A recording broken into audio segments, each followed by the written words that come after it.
Hi, it's Keith from the Evangelical Free Church, Stony Stratford, and we're continuing our series of short talks in the Gospel of Luke. And today we're looking at Luke chapter 12, verses 35 to 40. Jesus sums up how his disciples are to be dependent on the Lord in all things in verse 34. For where your treasure is, there your heart will be also. They are to have treasure in heaven, in other words, treasure in the Lord. And so he now starts to focus on a slightly different subject. In case we haven't noticed, I'm sure we have, Easter is coming up. And I don't know what you'll feel, maybe the kids will be on holiday or something like that, so you've got to do a bit of planning. I've always got to do planning at Easter. There's services to be planned. There's way before Easter, there's the Easter leaflet to be planned. Everything has to be done well in advance. And I often realise there's a sense in which I can fail to be ready because, as I said, some of these things have to be thought of well in advance. And before I know it, they can creep up on me. And Jesus gives an example in this passage of servants waiting for their master.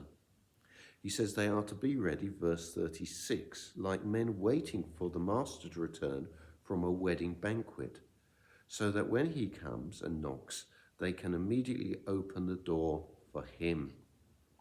Jewish weddings were held at night, and so the servants had to be ready when the master was coming back with his new bride. He didn't want to be stuck on the doorstep, hammering on the door, did he?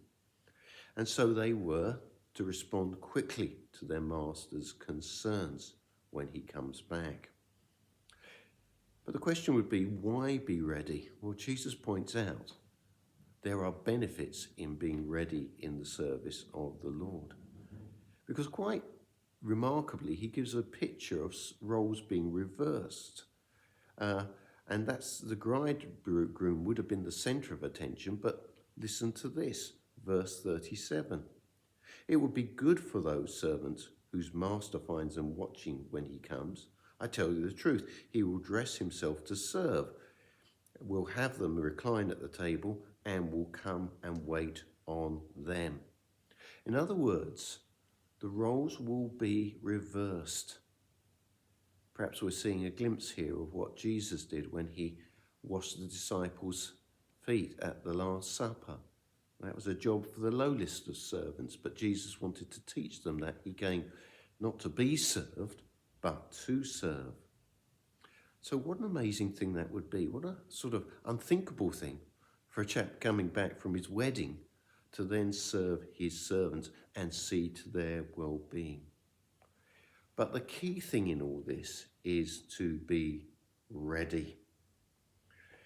And Jesus gives another example here, verse 39.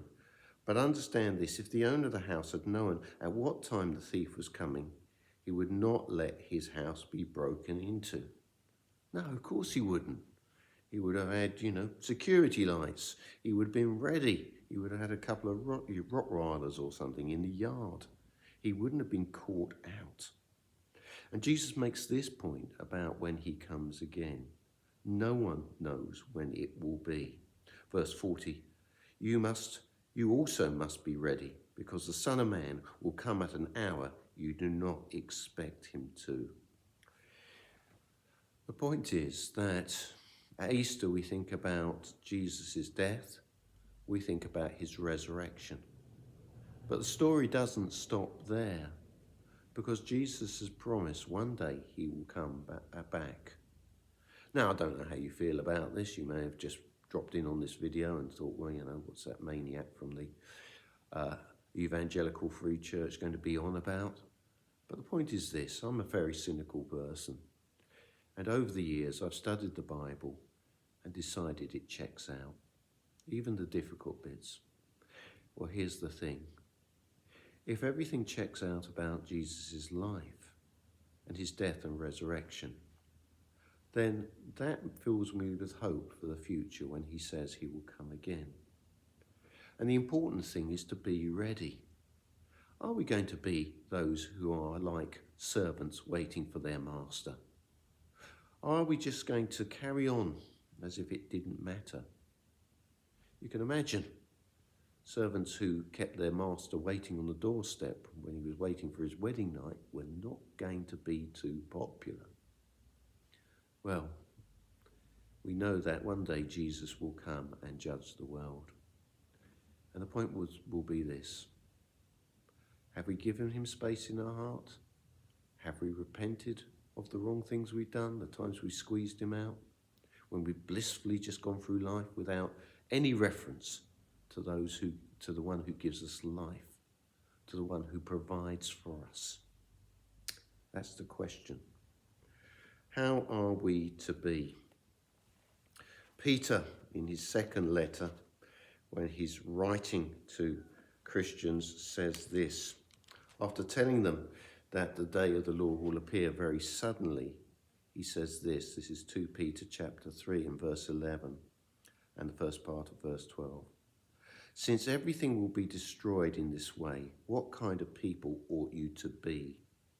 You ought to live holy and godly lives as you look forward to the day of God and speed its coming.